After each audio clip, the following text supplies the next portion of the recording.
तो अभी अगले सत्र की हम शुरुआत करते हैं। अगला हमारा सत्र है संगठन कार्य पद्धति का। देखिए, संगठन का मतलब भीड़ नहीं होती। कोई भीड़ कभी भी कोई बड़ा काम कर सकती है। भीड़ और संगठन में अंतर क्या है? एक सैनिक और आतंकवादी में क्या अंतर है? एक सैनिक और एक बिना किसी नियम कायदे कानून का कोई व्यक्ति हो जो कहीं लूटमार करने के लिए, कुछ भी करने के लिए, बिना किसी उद्देश्य के लिए निकला हो, उससे कभी भी देश व समाज का बड़ा काम नहीं हो सकता। भीड़ और संगठन में अंतर क्या है? भीड़ किसी तात्कालिक घटना के लिए इकट्ठी होती है। उसमें हर व्यक्ति की रीति नीति, सिद्धांत, मर्यादा अलग अलग होती है। भीड़ कई बार तात्कालिक उद्देश्य के लिए निकलती है। जैसे भीड़ निकली आगजनी करने के लिए, तो जो रास्ते में आएगा उसको जलाती हुई, उखाड़ती हुई, तोड़ती हुई चली जाएगी। आपने देखा होगा कई शहरों में निकलती है। उस भीड़ में कोई भीड़ का नेता नहीं होता। भीड़ में भीड़ को नियंत्रित करना चाहे तो भीड़ एक बार जो शुरू कर दे उसको नियंत्रित किया जा सकता है? वो तो अपने आप खत्म होगा जब होगा तब। भीड़ को केवल तितर बितर किया जाता है, नियंत्रित नहीं कर सकते। भीड़ में कोई नेता नहीं होता। भीड़ का कोई एक उद्देश्य भी नहीं होता। उद्देश्य तात्कालिक दिखता है लेकिन उसका कोई दीर्घकालिक उद्देश्य नहीं होता। संगठन वही होता है जिसका दीर्घकालिक उद्देश्य हो, जिसकी विचारधारा एक हो, जिसके अंदर रीति नीति, सिद्धांत और मर्यादा हो, उसी को संगठन कहते हैं। अगर हमारी कोई रीति नीति, सिद्धांत, मर्यादा नहीं हो, कोई हमारा कैडर सिस्टम नहीं हो, वरिष्ठता और कनिष्ठता का कोई स्तर नहीं हो, तो क्या हम संगठन है? क्या हम कोई बड़ा काम कर पाएंगे? हम आतंकवादियों का झुंड देखते हैं, भीड़ का झुंड देखते हैं, उसमें अव्यवस्था दिखाई देती है। लेकिन जब आप लाल किले के सामने परेड देखते हैं और उस परेड की यदि फोटो ली जाती है तो आप देखते हैं कि परेड में यदि दायां हाथ सबका उठा हुआ है, उस समय फोटो क्लिक की तो सबका हाथ एक जैसा दिखाई देता है या नहीं देता? चेहरा एक जैसा होता है, नजरें एक जैसी होती हैं, हथियार एक जैसा होता है, उसको टांगने का तरीका, ड्रेस को पहनने का तरीका, जूते के फीते बांधने का तरीका भी एक होता है या नहीं होता? तो संगठन जब सारी एक रूपता होती है, समारूपता होती है, तो वो अच्छी लगती है। और लाल किले के सामने कोई फौजी ने शर्ट दबा रखी है, किसी की बाहर है, किसी ने जैकेट पहन रखी है, किसी ने स्वेटर पहन रखी है, कोई बनियान में है, किसी ने दाएं कंधे पर बंदूक है, किसी के बाएं कंधे पर बंदूक है, किसी ने टोपी तिरछी पहनी हुई है, किसी ने टोपी पीछे की ओर पहनी हुई है। उनको देखकर किसी ने दाढ़ी बनाई हुई है, किसी ने दाढ़ी काटी हुई है और किसी का कदम ताल नहीं मिलता, तो क्या उसको सेना कहेंगे? सेना की सफलता का कारण क्या है? सेना की सफलता का कारण व्यक्ति तो वही है, लेकिन सेना की सफलता का कारण केवल उसका अनुशासन है। तो किसी भी बड़े काम को करने के लिए सबसे अधिक यदि किसी चीज की आवश्यकता है तो वो अनुशासन की आवश्यकता है। अनुशासन से ही एक रूपता आएगी, अनुशासन से ही आदेश को पालन करने की संस्कृति आएगी, अनुशासन से ही आपका उद्देश्य निकलेगा। तो संगठन का अर्थ है अनुशासन का पालन करना, निर्देशों का पालन करना। संगठन का अर्थ है एक उद्देश्य के लिए काम करना।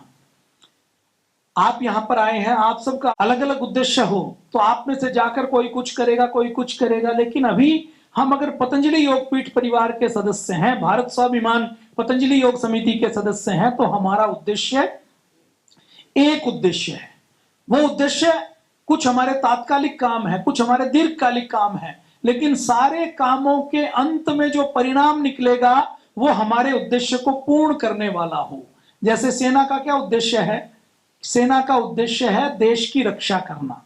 अब देश की रक्षा करने के लिए सेना में फिर अलग अलग यूनिट बनाई है, अलग अलग कार्य निर्धारित किया गया है, अलग अलग जगह उनकी ड्यूटी लगती है, अलग अलग जगह देश की रक्षा के लिए बॉर्डर पर आवश्यकता है तो बॉर्डर पर लगाया जाता है, एयरपोर्ट पर आवश्यकता है तो एयरपोर्ट पर लगाया जाता है। उसके बाद फिर अलग अलग निर्देश काम करते हैं। और सेना में एक नियम होता है ना कि निर्देश का 100% पालन करना। तो आज हम संगठन के बारे में बात करेंगे। हमारे संगठन की कार्य पद्धति क्या है, हमारे संगठन की रीति नीति क्या है, हमारे संगठन के सिद्धांत क्या है, हमारे संगठन की मर्यादा क्या है। जब तक ये नहीं होगा तब तक हम एक उद्देश्य को प्राप्त नहीं कर सकते। तो सबसे पहले संगठन में शुरुआत होती है जूता कैसे निकालना है, वो आपको पंक्ति में निकालना है। थैला परिधान कैसा होगा, वस्त्र कैसे होंगे, वो संगठन तय करते हैं। हमने जैसे सफेद रंग के वस्त्र तय किए, तो आप एक बार मुड़ के देखिए, सब सफेद रंग में है तो अच्छे लग रहे हैं ना। और बीच में कोई एक व्यक्ति भी जिसने सफेद रंग नहीं पहना हुआ, वो खटकता है या नहीं खटकता? खटकता है ना।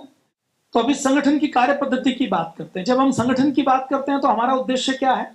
हमारी पतंजलि योग समिति का उद्देश्य क्या है? योग को घर घर तक पहुंचाने का अभियान, ये पतंजलि योग समिति का उद्देश्य है। महिला पतंजलि योग समिति का क्या उद्देश्य है? समस्त महिलाओं तक योग को पहुंचाना। युवा भारत का क्या उद्देश्य है? युवाओं तक योग को पहुंचाना। लेकिन एक लाइन में बोला जाए बड़े स्वरूप में, तो योग को घर घर तक पहुंचाने का आंदोलन है पतंजलि योग पीठ, पतंजलि योग समिति। भारत स्वाभिमान हमने किस लिए किया था? भारत स्वाभिमान को अगर एक लाइन में बोला जाए तो कैसे बोलेंगे? आत्म परिवर्तन से व्यवस्था परिवर्तन का अभियान। कि भारत स्वाभिमान में केवल हम सरकार नहीं बदलेंगे, जैसे अफगानिस्तान बांग्लादेश में हुआ ना, कि अराजकता करके, हिंसा करके, और भीड़ आई और भीड़ ने सारे तंत्र को तहस नहस कर दिया। उससे कोई कंस्ट्रक्टिव काम नहीं हो सकता। तो भारत स्वाभिमान का उद्देश्य क्या? आत्म परिवर्तन। कि सबसे पहले तो हम अपने दायित्व का निर्वहन करेंगे, अपने अंदर परिवर्तन करेंगे, उसके बाद व्यवस्था परिवर्तन करेंगे। हमारा उद्देश्य सत्ता परिवर्तन नहीं है। व्यवस्था परिवर्तन का अर्थ क्या है? इस देश को चलाने के लिए, इस समाज को चलाने के लिए जो 5 प्रमुख व्यवस्थाएं हैं, कृषि व्यवस्था, अर्थव्यवस्था, कानून व्यवस्था, चिकित्सा व्यवस्था, शिक्षा व्यवस्था, इन सब के अंदर समाज का ढांचा आ जाता है बड़े स्वरूप में। छोटी छोटी कुछ चीजों को छोड़ दिया जाए तो इन 5 व्यवस्थाओं का जो भारतीयकरण करना है, इनका जो अंग्रेजीकरण हो गया उसको दोबारा से उसका भारतीयकरण करना, इन व्यवस्थाओं को संपूर्ण परिवर्तन करना, यह काम केवल सत्ता परिवर्तन से नहीं हो सकता। यह काम सबसे पहले तो हमें व्यक्ति को बदलना पड़ेगा। इसलिए हमने क्या लिखा? आत्म परिवर्तन से व्यवस्था परिवर्तन का अभियान। सरकार ने नशे के ऊपर रोक नहीं लगाई, लेकिन हम कहां से शुरू करते हैं कि हम संकल्प लेंगे कि अपने जीवन में कभी नशा नहीं करेंगे। तो सबसे पहले हमने किसके अंदर परिवर्तन किया? अपने आप के अंदर। फिर हम दूसरे लोग छोड़े और सरकार उसके ऊपर नियंत्रण करे, इसका अभियान चलाएंगे। अभी लोग क्या करते हैं? अपने अंदर कोई परिवर्तन नहीं करना, लेकिन हम सरकार बदलेंगे, हम सत्ता बदलेंगे, हम कुर्सी से बदलेंगे, उससे समाज का भला हो सकता है? तो हमारा बड़ा उद्देश्य क्या? हमारा दीर्घकालिक उद्देश्य है, दूरदर्शी उद्देश्य है। तो हमारा आत्म परिवर्तन से व्यवस्था परिवर्तन, ये हमारा अभियान है। हमारे संगठन की ओर संस्कृति क्या है?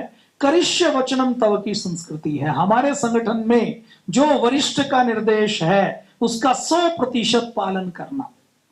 वरिष्ठ व्यक्ति है संगठन में जिसकी आयु अधिक है, संगठन में जिसका पदभार, आयु चाहे कम है लेकिन दायित्व वरिष्ठता के ऊपर है, तो उसका संपूर्ण सम्मान करना, उसके निर्देश का, उसके आदेश का 100% पालन करना। पूज्य गुरुदेव स्वयं कहते हैं कि हमारे प्रभारी जो आपको निर्देश देते हैं उसको मेरा आदेश समझकर आप 100% उसको श्रद्धा के साथ, समर्पण के साथ उसका पालन करें।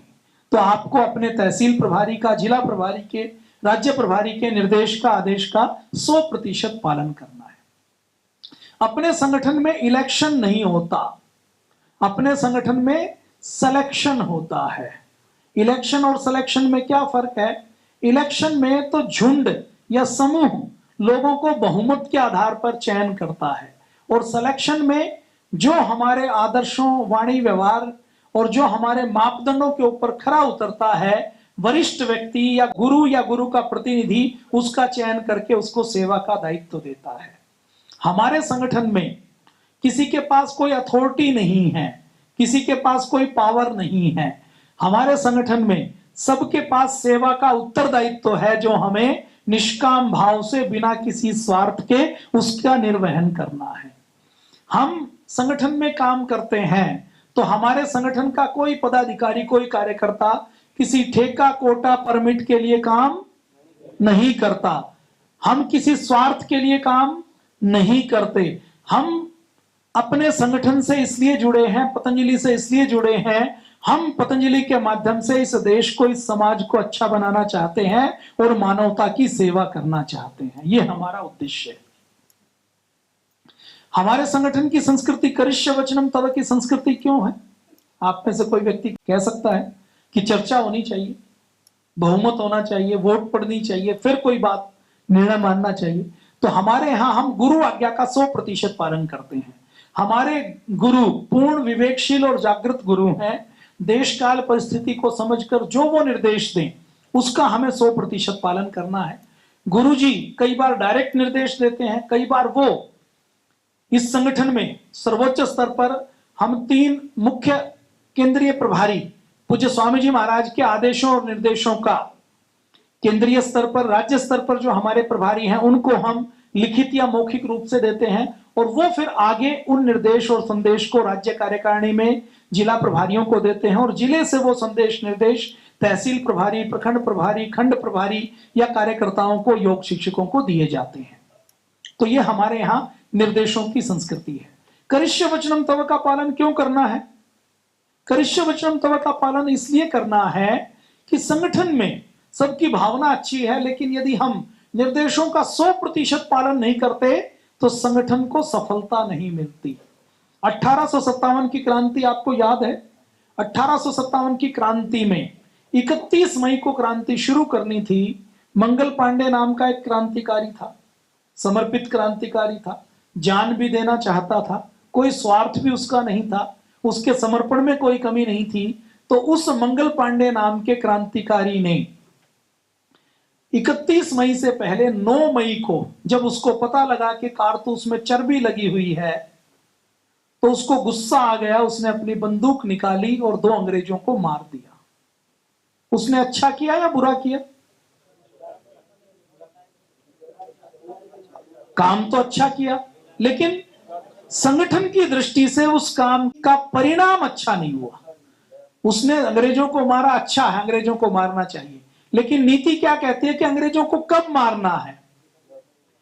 उस समय 1857 की क्रांति में 31 मई को एक साथ अंग्रेजों को मारना है, यह तय हुआ था। अंग्रेज उस समय 40,000 थे और भारत के अंदर भारत के सैनिक 5 लाख से ज्यादा थे। तो 10 सैनिक तो बिना हथियार को भी एक अंग्रेज को मार सकता है कि नहीं मार सकता? तो उस समय यह तय हुआ कि 31 मई को एक साथ सारे अंग्रेजों को मारा जाएगा।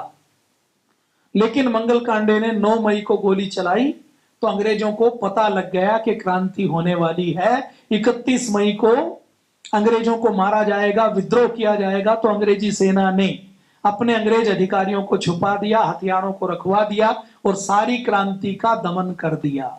अगर मंगल पांडे ने करिष्य वचनम तव का पालन किया होता, संगठन के निर्देश का पालन किया होता, तो देश 1857 में आजाद हो जाता। होता कि नहीं होता? तो इसलिए निर्देशों का 100% पालन करना चाहिए या नहीं करना चाहिए? तो निर्देशों का 100% पालन करना है। क्यों करना है वो भी बता दिया। फिर भी आपको लगे कि आपको अपना कोई सुझाव देना है तो अपने संगठन में सब अपना सुझाव दे सकते हैं, लिखित में बोलकर।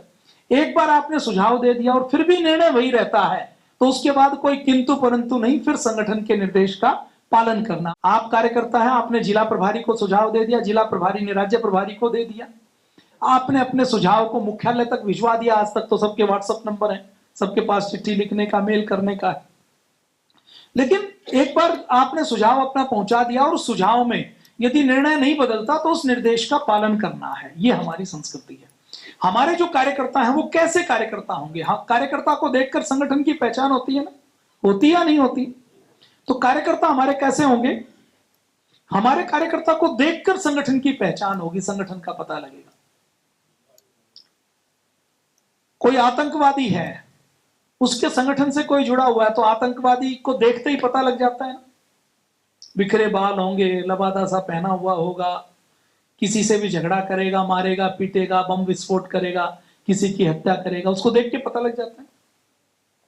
उससे बात करो तो बहकी बहकी बात करेगा, वो क्रांति की बात करेगा, मारने की बात करेगा, मरने की बात करेगा, जिहाद की बात करेगा।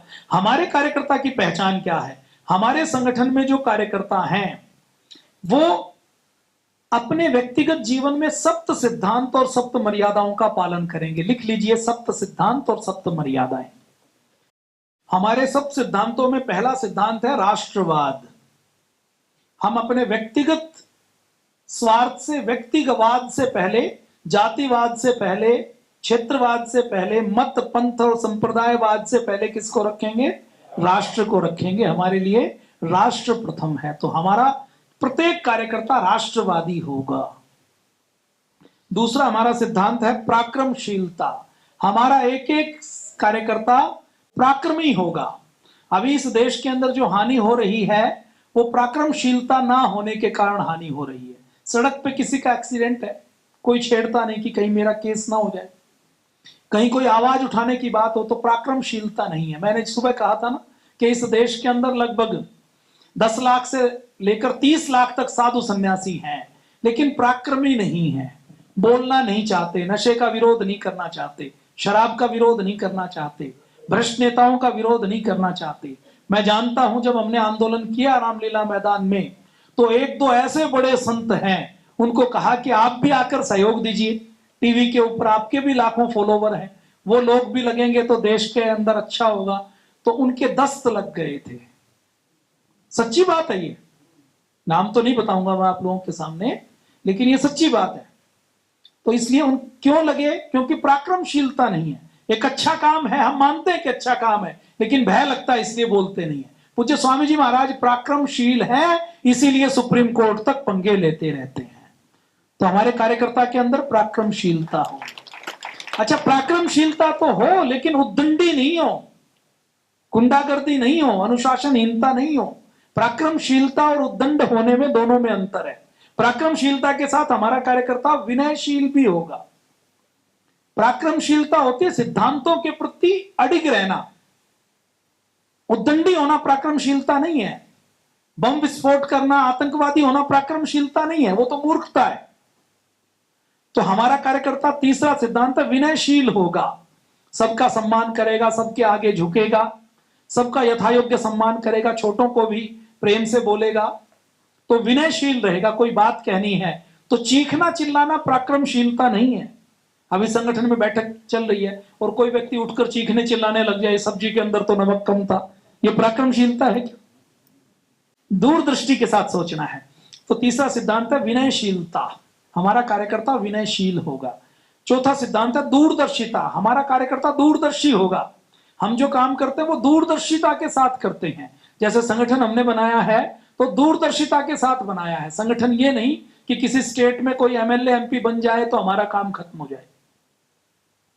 हमने 10-20 हजार करोड़ रुपए का काम शुरू कर दिया, 100-200 करोड़ का आश्रम बना दिया, ये हमारा उद्देश्य नहीं है। हमारा उद्देश्य क्या है? दूरदर्शी होना। दूरदर्शी होने का मतलब क्या है? अगर संगठन के स्तर पर बात करूं तो हम भय, भूख, भ्रष्टाचार, रोग, नशा मुक्त परम वैभवशाली संस्कारवान भारत बनाना चाहते हैं। ये हमारी दूरदर्शिता है। तो हमारा कार्यकर्ता भी दूरदर्शी होगा। हमारा कार्यकर्ता व्यक्तिगत स्वार्थ के लिए कि मेरी ट्रांसफर होनी है, ये कांग्रेस का, ये देश को तोड़ने वाली पार्टी का व्यक्ति मेरी ट्रांसफर कर सकता है तो मैं इससे मिल लेता हूं। तो ऐसे हमें छोटे स्वार्थों के लिए जीवन नहीं जीना। तो दूरदर्शिता रखनी, पारदर्शिता रखनी है। हमारा व्यक्तिगत जीवन आर्थिक और चारित्रिक तौर पर पारदर्शी होगा। हमें कोई ऐसा काम नहीं करना जो दिखने में तो लोक विरुद्ध हो और चाहे अंदर से शुद्ध हो। यद्यपि शुद्धम लोक विरुद्धम का भी ध्यान रखना है। पारदर्शी, आर्थिक तौर पर पारदर्शी होंगे। हमारा कार्यकर्ता ये नहीं कि पतंजलि की योग की कक्षा लगाता हूं, 5 व्यक्ति जानकार हैं, उनसे 2-2 लाख रुपए उधार ले लिए, तो आर्थिक पारदर्शी नहीं रहा। जीवन पारदर्शी हो, ऐसा नहीं हो कि छुपकर कोई मिलावट करने का कोई काम करे। तो पारदर्शिता हमारा सिद्धांत है कि हम जैसे हैं वैसा दिखेंगे। हमारा जीवन शीशे की तरह पारदर्शी होगा, सबके सामने दिखेगा। फिर हमारा सिद्धांत है आध्यात्मवाद। हम किसी ढोंग आडंबर पाखंड के में नहीं फंसेंगे, हम अपने जीवन में आध्यात्मवादी होंगे, अपने जीवन में आध्यात्मिकता रखेंगे। आध्यात्मवादी व्यक्ति ढोंगी पाखंडी नहीं होता। धार्मिकता को कई बार ढोंग आडंबर से जोड़ा जाता है। आध्यात्मवादी व्यक्ति ईश्वर की उपस्थिति को हर समय महसूस करता है। तो हम अपने जीवन में कैसे होंगे? आध्यात्मवादी होंगे, ईश्वर को मानेंगे। मानवतावादी होंगे कि हम प्रत्येक जीव की, प्रत्येक मानव की सेवा करेंगे, ऐसा भाव हमारे पास हो, ऐसा सिद्धांत हमारे जीवन का हो। तो ये हमारे सब सिद्धांत हैं। और हमारी जो सप्त मर्यादाएं हैं, ये मर्यादा क्या है? सिद्धांत होते हैं सार्वजनिक जीवन के लिए, मर्यादा होती है व्यक्तिगत जीवन के लिए। हम अपने व्यक्तिगत जीवन में कैसे होंगे? तो हमारी पहली मर्यादा है कि हमारा कार्यकर्ता शाकाहारी होगा।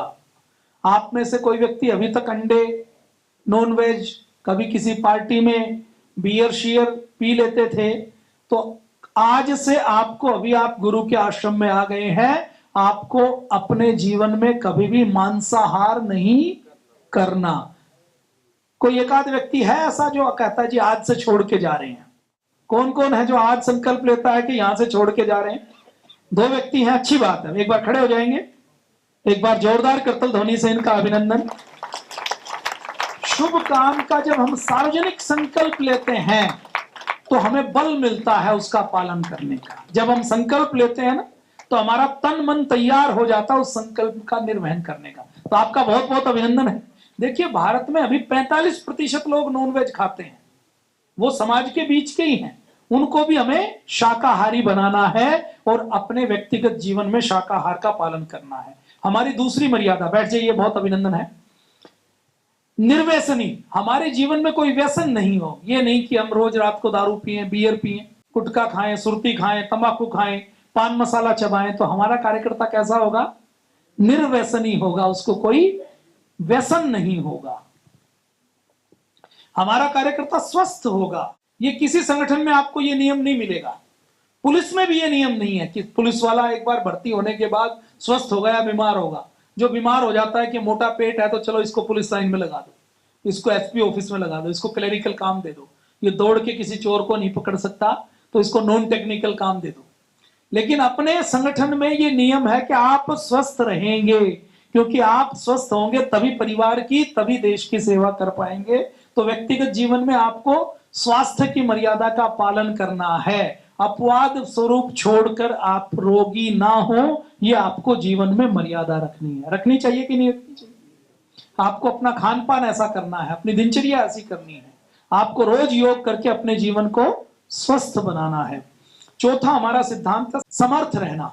आपको अपने जीवन में सामर्थ्यवान बनना है, शरीर से भी, बुद्धि से भी, बल से भी। स्वाध्याय करके अपने मानसिक बल को बढ़ाना है, योग करके शारीरिक बल को बढ़ाना है, और आर्थिक उद्योग करके। हम दरिद्रता को आध्यात्मिकता नहीं मानते। दरिद्रता आध्यात्मिकता है क्या? वेद में क्या कहा है कि हम 100 हाथों से कमाएं, मतलब हमारा पुरुषार्थ ऐसा हो कि हम 100 हाथों से सात्विक कमाई करें। मिलावट करके कमाई नहीं करनी, जेब काट कर कमाई नहीं करनी, दूसरे को नुकसान करके कमाई नहीं करनी। सात्विक तरीके से पुरुषार्थ से कमाई करनी है। 1 एकड़ जमीन में खेती कर सकते हैं 8 घंटे में, तो 16 घंटे जाकर खेती करें और 2 एकड़ की उपज करें, और 100 हाथों से कमाकर फिर 1000 हाथों से उसको समाज की सेवा में लगाएं। ये हमारा सिद्धांत है। पतंजलि का सिद्धांत दरिद्रता ही आध्यात्मिकता है, ये सिद्धांत नहीं है। हमारा सिद्धांत क्या है? सार्वजनिक जीवन में वैभवता और व्यक्तिगत जीवन में त्याग, ये हमारा सिद्धांत है। आपके पास कोठी बंगला हो, आपके पास धन हो, लेकिन उसका प्रयोग अपने ऐशो आराम में नहीं करना, उसका प्रयोग किसके लिए करना? समाज की सेवा के लिए करना, ये हमारा सिद्धांत है। अपने यहाँ 500-700 सालों से क्या हो, दरिद्रता को सिद्धांत बना दिया कि बाबा जी कैसा, जिसके पास कुछ भी ना हो। कुछ नहीं होगा तो हम सेवा नहीं कर पाएंगे। बाबा जी का व्यक्तिगत जीवन कैसा है? स्वामी जी का त्यागपूर्ण है ना। जमीन पर सोते हैं, 2 कपड़े पहनते हैं, 2 कटोरी सब्जी खाते हैं, 18 घंटे पुरुषार्थ करते हैं, लेकिन सब कुछ है। फैक्ट्री भी है, संस्थान भी है, चार्टर प्लेन भी है, 1 लाख करोड़ रुपए की कंपनी भी है, और वो सारा किसके लिए है? वो सारा सेवा के लिए है। तो ये हमारा जीवन हो। आपको भी अपने जीवन में उद्योग करना है, सामर्थ्यवान करना है। आप गरीब होंगे और आप गरीब व्यक्ति के 2 घंटे 4 घंटे हम योग की सेवा में लेंगे, तो ये उसके साथ न्याय होगा या अन्याय होगा? गरीब व्यक्ति को हमें सेवा में नहीं लगाना, बल्कि गरीब व्यक्ति की सेवा करनी है। तो हमारा कार्यकर्ता सामर्थ्यवान होगा, ताकि वो अपने घर परिवार का भरण पोषण करने के साथ साथ समाज की सेवा कर सके। और व्यक्तिगत जीवन में आपको एक संकल्प और लेना है, 1% से लेकर 10%। 5% से लेकर 10% आपको अपनी आय का सेवा के रूप में जरूर लगाना है। चाहे संगठन के माध्यम से लगाएं, व्यक्तिगत सेवा के माध्यम से लगाएं, तो सेवा में आप लगाएंगे तो आपको भगवान और ज्यादा देगा। तो हमारा कार्यकर्ता समर्थ होगा, उसके बाद हमारा कार्यकर्ता समर्पित होगा। आपको संगठन के लिए, देश के लिए, समाज के लिए, मानवता के लिए, सेवा के लिए 100% समर्पण का भाव रखना है। भारतीय संस्कृति के लिए 100% समर्पण का भाव। हमारे जो व्यक्तिगत जीवन के, सार्वजनिक जीवन के गौरव हैं, आदर्श हैं, जो हमारा स्वाभिमान है, उनके प्रति समर्पण का भाव। कि संगठन के कार्यकर्ता तो हैं, लेकिन आज इस संगठन से जुड़ गए, कल मुझे राम रहीम अच्छा लग गया तो वहां से जुड़ गए, परसों रामपाल अच्छा लग गया तो वहां चक्कर मार आए, उसके बाद राम रहीम अच्छा लग गया तो वहां चक्कर मार गए। ये हमें नहीं करना। और कार्य करते हुए एक्सक्यूज नहीं देना कि जी मैंने तो बता दिया था, मैंने तो उसकी ड्यूटी लगा दी थी, मैंने तो उसको बोल दिया था। मंच के ऊपर चेयर रखनी है तो ये नहीं देखना कि कोई दूसरा व्यक्ति रखेगा। आदर्श कार्यकर्ता क्या है, आदर्श व्यक्ति क्या है, तुरंत दौड़ के रखे। और उसमें ईगो का भाव नहीं रखना कि जी मैं तो डायरेक्टर लगा हुआ हूं, मैं कुर्सी क्यों उठाऊं, मैं तो प्रोफेसर हूं, मैं तो इतना बड़ा पदाधिकारी हूं, मुझे तो इतना समय हो गया। तो जब कार्य की सेवा का समय आए तो उसमें छोटा बड़ा नहीं देखना। तो हमारा कार्यकर्ता समर्पित होगा। और हमारी अगली मर्यादा है कि हमारे कार्यकर्ता की छठी मर्यादा है कि उसका गैर राजनीतिक जीवन होगा। हमारा कार्यकर्ता ऐसा नहीं कि आज उसका झंडा उठाया हुआ है, उसका झंडा उठाया हुआ, राष्ट्र हित में राजनीतिक हस्तक्षेप करना है तो हम आपको बताएंगे उसमें, लेकिन उसमें राजनीतिक कार्यकर्ता नहीं बनना, खुद चुनाव नहीं लड़ना। चुनाव लड़ने की कोई बात होगी तो संगठन से अनुमति लेकर उस काम में आगे बढ़ना। हमारा जो पदाधिकारी है वो गैर राजनीतिक जीवन जिएगा, हमारा कार्यकर्ता है वो राजनीतिक नहीं होगा। राजनीति में अब किसी को कम्युनिस्ट पार्टी में काम करने की आदत है, ट्रेड यूनियन में काम किया है, तो वो जो ट्रेड यूनियन में काम किया है तो संगठन में भी काम करते हुए ट्रेड यूनियन को ले आते हैं। पदाधिकारी की बात अच्छी नहीं लगी कि धरने के ऊपर बैठ जाते हैं। तो ये हमारे संगठन की संस्कृति नहीं है, क्योंकि हमारा संगठन आध्यात्मिक, सामाजिक, सांस्कृतिक संगठन है।